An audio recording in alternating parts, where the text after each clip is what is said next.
नगर खजुरा गांव में ज्ञानचंद नाम का एक पंडित रहता था। ज्ञानचंद बहुत ही नेक और दयालु पंडित था। वो गांव के एकमात्र मंदिर को गांव की शुरुआत में ही पड़ता था, उसका पुजारी था। वो अपनी पत्नी विजया, बेटा दीपू और बेटी किरण के साथ सुखी पूर्वक जीवन व्यतीत कर रहा था। वहीं चूरनदास बनारस का एक ठग था। एक दिन बाबा चूरनदास बनारस में नकली ज्योतिष बनकर लोगों का हाथ देख रहा होता है। नारायण नारायण, जप ले बंदे प्रभु का नाम, प्रभु करेंगे तेरा काम। नारायण नारायण, आओ आओ अपना किस्मत यहाँ दिखाओ। धन है पर संतान नहीं, संतान है तो मकान नहीं। बाबा सब जानते हैं, कोई भी उसके लिए अनजान नहीं। बाबा जी प्रणाम, हमारा हाथ देख दीजिए। घर में सब कुछ है लेकिन पति का प्यार नहीं, उसकी नजर पराई औरतों पर रहती है। हाँ महाराज, बिल्कुल सत्य वचन। से प्यार कौन बेवकूफ करेगा? क्या बोले महाराज? मैंने बोला कि मोती जैसे सुंदर शांत सुशील कन्या से प्यार कौन बेवकूफ नहीं करेगा। ये लो ताबीज और 10,000 रुपए मेरी दान पेटी में डाल दो और गंगा में डुबकी लगा कर आओ। नारायण नारायण। गंगा जी में? अरे मेरे हीरे की अंगूठी कहाँ गई? अरे मेरी भी अंगूठी नहीं है। अभी अभी बाबा के हाथ दिखाने समय मेरी उंगली में ही थी। पकड़ो पकड़ो, कोई उस बाबा को पकड़ो, मेरी अंगूठी। बनारस में पुलिस चूरनदास को ढूंढ रही थी। ऐसे में वो भागकर नगर खजुरा आ जाता है। नारायण नारायण, जप ले बंदे प्रभु का नाम, प्रभु करेंगे तेरा काम। नारायण नारायण। अरे पंडित जी, आप बाहर से आए हो लगता है, बहुत गर्मी है। आओ कुछ रस पानी कर लो, तब गांव में जाना। घर है मेरा बनारस के पास, नाम है बाबा चूरनदास। चाचा आप तो इस गांव के पंडित हो, कैसा है ये गांव, ये नगर खजुरा? बहुत ही अच्छा गांव है पंडित जी। गांव का ये एकमात्र मंदिर है और सारा दान चढ़ावा इसी मंदिर में चढ़ाया जाता है। प्रभु की कृपा से यहाँ कोई कमी नहीं है, सभी लोग अच्छे और धार्मिक हैं। वाह, जैसा सुना था वैसा ही आपने बताया। जैसा आप सोच रहे हैं ना, उससे भी कई अधिक अच्छा गांव है। आओ मैं तुम्हें अपना गांव घुमा दूं। नारायण नारायण, बहुत ही नेक विचार है आपका। आप मेरे गुरु तुल्य हैं, जैसी आपकी इच्छा।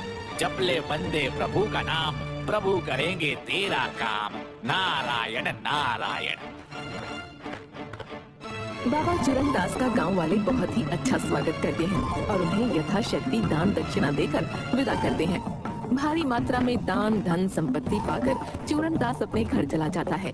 लेकिन लालची चूरनदास सोचता है कि जब वो एक दिन में गांव वालों से इतना धन संपत्ति एकत्रित कर पाया है, तो पंडित ज्ञानचंद कितना कमा रहा होगा। ये सोचकर कुछ दिन बाद वो फिर पंडित ज्ञानचंद के पास पहुंचता है। चाचा, ओ मेरे चाचा, देखो आपका चेला चूरनदास आया है। अरे बाबा चूरनदास, कैसे हो बंधु? बस गुरुजी, आपकी कृपा से सब ठीक है। जब से मैं आपसे मिला हूँ तब से चैन से सो नहीं पाया हूँ। बार बार मेरा दिल कहता है कि मैं आपके चरण में पड़ा रहूं। मेरे सच्चे गुरु आप ही हो, मुझे अपनी शरण में ले लो महाराज। अरे चूरनदास, आओ आओ, तुम्हारे जैसा शिष्य पाकर मैं धन्य हो गया। इतना नेक विचार रखने वाले लोग अभी के जमाने में कम ही मिलते हैं। मुझे भी एक सहायक की जरूरत थी। इतने बड़े गांव में एक ही मंदिर होने के कारण मुझे घरवार के लिए समय ही नहीं मिलता था। गुरुजी, आप महान हो, आप मेरे लिए साक्षात भगवान हो। आपका शिष्य बनकर मैं धन्य हो गया। बहुत ही भाग्य से आए हो चूरनदास। आज गांव के सरपंच हुकुमचंद की बेटी की शादी है। वहाँ पर गांव के लोग इकट्ठे होंगे। वहाँ सभी से मैं तुम्हारा परिचय करवा दूंगा। सरपंच हुकुमचंद की बेटी की शादी में ज्ञानचंद बाबा चूरनदास का परिचय अपना शिष्य के रूप में करवाते हैं। गांव के सभी लोग ज्ञानचंद पर अटूट विश्वास रखते थे और उनके प्रति काफी श्रद्धा थी। इसलिए वो ज्ञानचंद के साथ साथ बाबा चूरनदास को भी दान दक्षिणा देकर विदा करते हैं। जल्द ही बाबा चूरनदास ज्ञानचंद की तरह सारे गांव में फेमस हो जाता है। लोगों का विश्वास जीतने के बाद एक दिन, गुरुजी, आपको गैस की समस्या है क्या?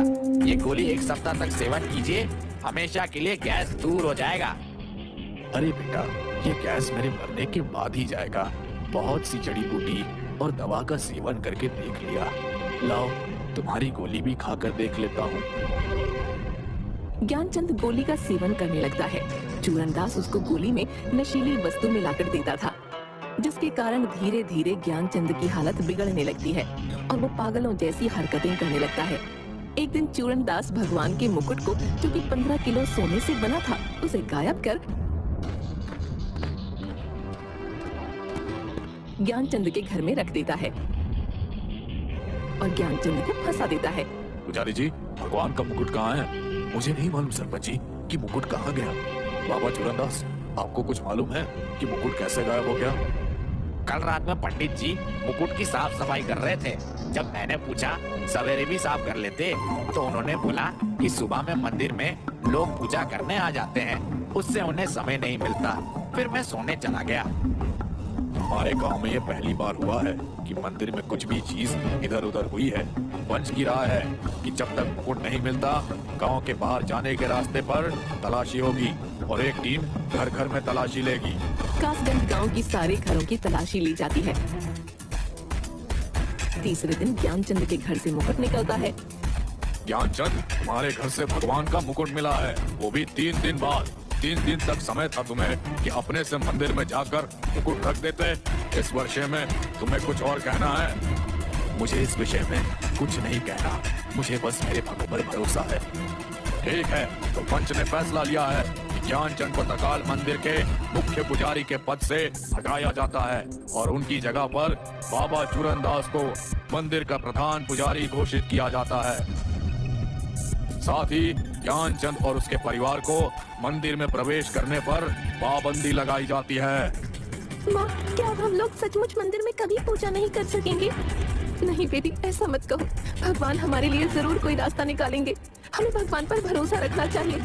भगवान के घर में देर है, अंधेर नहीं। माँ, पिताजी की हालत दिन पर दिन खराब होती जा रही है। क्यों ना हम शहर में जाकर डॉक्टर से पिताजी का इलाज कराएं? हाँ बेटा, मैं भी यही कहने वाली थी। पिछले 15 दिनों से उनकी हालत ठीक नहीं लग रही। कल ही हम लोग शहर जाकर डॉक्टर से परामर्श लेंगे। दूसरे दिन दीपू, विजया और ज्ञानचंद शहर में जाकर डॉक्टर से मिलते हैं। ज्ञानचंद डॉक्टर को चूरनदास द्वारा दी गई गोली दिखाता है। डॉक्टर बताता है कि ये एक नशीली दवा है जो आदमी के दिमाग को सुस्त कर देती है। डॉक्टर एक नई दवा लिखता है। 5 दिन जिसे खाने के बाद ज्ञानचंद पूरी तरह से स्वस्थ हो जाता है। पिताजी, मंदिर के चढ़ावे से हमारा घर चल रहा था, लेकिन अब वो नहीं रहा। घर में 10 दिन का राशन ही बचा है। हमें कुछ करना चाहिए। हाँ बेटा, हमें कुछ ना कुछ तो करना ही होगा, पर करे तो करे। पिताजी, माँ कहती है कि जब कुछ समझ में ना आए तो भगवान पर छोड़ देना चाहिए। भगवान के घर देर है पर अंधेर नहीं। कल जन्माष्टमी है और हमें पूजा करनी है, लेकिन हाँ बेटा, हमें कुछ ना कुछ तो करना ही होगा। नई दवा है जो आदमी के दिमाग को सुस्त कर देती है। डॉक्टर एक नई दवा लिखता है। 5 दिन जिसे खाने के बाद ज्ञानचंद पूरी तरह से स्वस्थ हो जाता है। पिताजी, मंदिर के चढ़ावे से हमारा घर चल रहा था, लेकिन अब वो नहीं रहा। घर में 10 दिन का राशन ही बचा है। हमें कुछ करना चाहिए।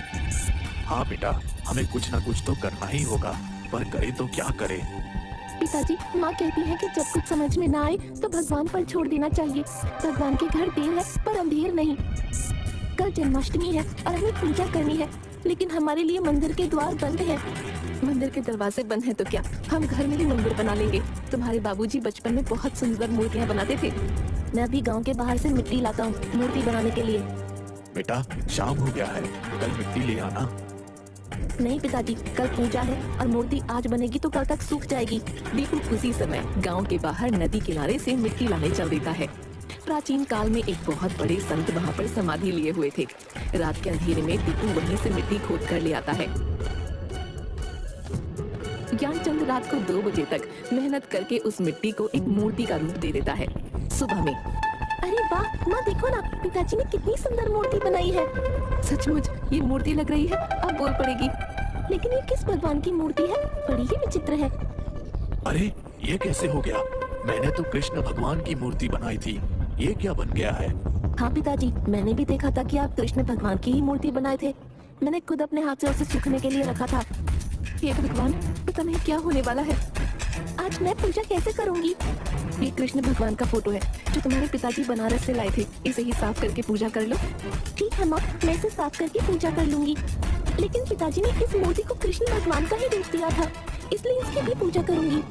किरण उस मूर्ति को भी पूजा करते समय सामने रखती है। हे भगवान, जिस किसी ने मेरे पिताजी को फंसाया है, आप उसे सामने लाकर पिताजी की खोई प्रतिष्ठा को फिर से ला दो, यही हमारी विनती है।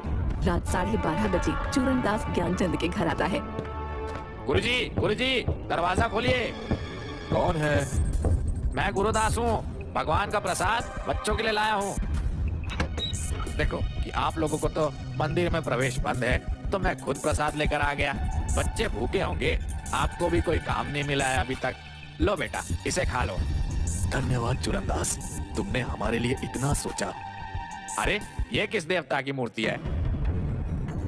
पता नहीं चूरनदास, मैंने तो कृष्ण भगवान की मूर्ति बनाई थी, लेकिन सुबह में ये विचित्र मूर्ति बन गई। ऐसी मूर्ति को घर में नहीं रखना चाहिए, अब शगुन होता है। लाओ बेटा, मैं इस मूर्ति को नदी में विसर्जन कर दूं।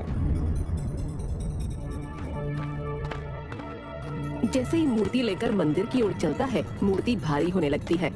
आधे रास्ते में इतनी भारी हो जाती है कि मूर्ति उसके हाथ से छूटकर पैरों पर गिर जाती है और उसके पैर जमीन में धंसते चले जाते हैं। वो चिल्लाना चाहता है, लेकिन उसकी आवाज नहीं निकलती। तभी मूर्ति से डरावनी आवाज आती है। बता, तूने ज्ञानचंद के साथ ऐसा क्यों किया? मैंने कुछ नहीं किया। तुम्हारे पास 12 घंटे हैं अपना अपराध कबूल करने के लिए। कल 1 बजे तक अगर अपना अपराध कबूल नहीं किया तो तुम पत्थर के हो जाओगे। हर घंटे तुम्हारा शरीर पत्थर में बदलता जाएगा। नहीं, मैं नहीं जानता कि तुम देव हो, दानव हो या गुरुदेव हो। कृपा करके मुझे यहाँ से निकालो, मेरा पैर पत्थर का होते जा रहा है। मूर्ति उसी समय वहाँ मिट्टी में धंस कर विलीन हो जाती है। सुबह में वहाँ पर भीड़ लग जाती है। चूरनदास का नीचे से कमर का शरीर पत्थर का बन चुका था। 1-2 घंटे में सभी लोग वहाँ पहुँच जाते हैं। चूरनदास के सिर्फ छाती के ऊपर के शरीर में ही जान होती है, बाकी पत्थर में बदल चुका होता है। ये कैसे हो गया पापा? आपका शरीर पत्थर का कैसे बन गया? भाई लोग, आप पहले शांत हो जाइए, मेरे पास समय नहीं है। हो सकता है मुझे बोलते बोलते मेरा मुंह भी पत्थर का हो जाए। उससे पहले मुझे कुछ कबूल करना है। क्या कबूल करना है पुजारी जी?